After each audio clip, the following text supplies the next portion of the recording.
पहले मैं private school में पढ़ाती थी, लेकिन जब मेरी नियुक्ति सरकारी टीचर के पद पर हुई तो मैंने प्राइवेट स्कूल के बच्चों और सरकारी स्कूल के बच्चों में बहुत ही ज़्यादा अंतर महसूस किया। फ़र्क ये था कि सरकारी स्कूल के बच्चे जब स्कूल आते थे तो उनको कोई टेंशन नहीं होता था, एकदम मस्त मौला, कोई ड्रेसिंग सेंस नहीं लगता था, बच्चे सीधे बिस्तर से उठकर स्कूल आ गए हो। वहीं दूसरी ओर प्राइवेट स्कूल के बच्चे साफ़ सुथरी ड्रेस पहने, बाल सलीके से सेट किए हुए, चमचमाते जूते, प्रेस की हुई ड्रेस, लेकिन अधिकांश बच्चों के चेहरे की मुस्कुराहट गायब रहती थी। प्राइवेट स्कूल में जहां क्लास वर्क की अलग नोटबुक और होमवर्क की अलग नोटबुक होती थी, वहीं सरकारी स्कूल में अधिकांश बच्चे रफ कॉपी में ही काम चला रहे थे। मेरे लिए यह सब बड़ा ही डिफ़िकल्ट था। क्लास में किशन नाम का एक लड़का था, उसके बहुत ही लंबे बाल थे। लंबे बाल तो सबके थे, लेकिन उसके बहुत ही ज़्यादा थे। पढ़ाते समय हर समय बाल हटाता रहता था। मैंने उसे कहा, बेटा कल बाल काट कर आना, लेकिन वह सिर्फ मुस्कुराया और सहमति में गर्दन हिला दी।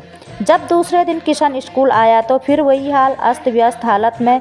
फिर मैंने उसे डांटा, फिर मुस्कुराया। ऐसा करते करते 2-3 दिन हो गए।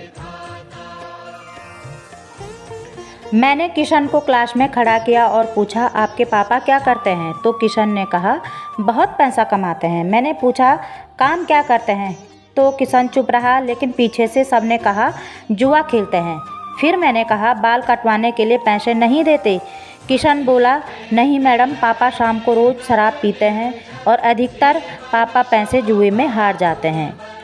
तो फिर मैंने कहा, घर कैसे चलता है? तब किशन बोला, मेरी माँ खेतों में काम करती है और भाई कमाता है। मुझे लगा भाई कोई बड़ा होगा, लेकिन मुझे पता चला भाई सिर्फ किशन से 2 साल छोटा था। और यह सुनते ही मैं सन्न हो गई कि एक 14-13 साल का बच्चा क्या काम करता होगा, क्या कमाता होगा, यही होटल में बर्तन धोकर और साफ़ सफाई कर। उस दिन के बाद मैंने अपनी दिनचर्या बदल दी। मुझे लगा कि ये बच्चे पूर्ण रूप से मुझ पर ही निर्भर हैं। सबसे पहले मैंने गांव के नाई से संपर्क किया। स्कूल में बुलाकर जिन बच्चों के बाल बड़े थे सबके बाल कटवा कर सेट कर दिए। किसी संस्था से संपर्क किया और वहाँ अपील करी कि स्कूल में काफ़ी पेंसिल, खेल सामग्री, लेखन सामग्री जितनी हो सके वितरित करें। समय समय पर स्कूल में कैंप लगवाने हैं तो अपील की, जिससे बच्चों का हेल्थ चेकअप हो जाता था। आजकल राशन हर मिल जाता है, लेकिन खाने की गुणवत्ता बढ़ाने हैं तो खुद रसोई में जाकर भोजन माता का सहयोग करती थी। कोई भी राष्ट्रीय कार्यक्रम होता है उसमें बच्चों के कल्चर प्रोग्राम ज़रूर करवाती।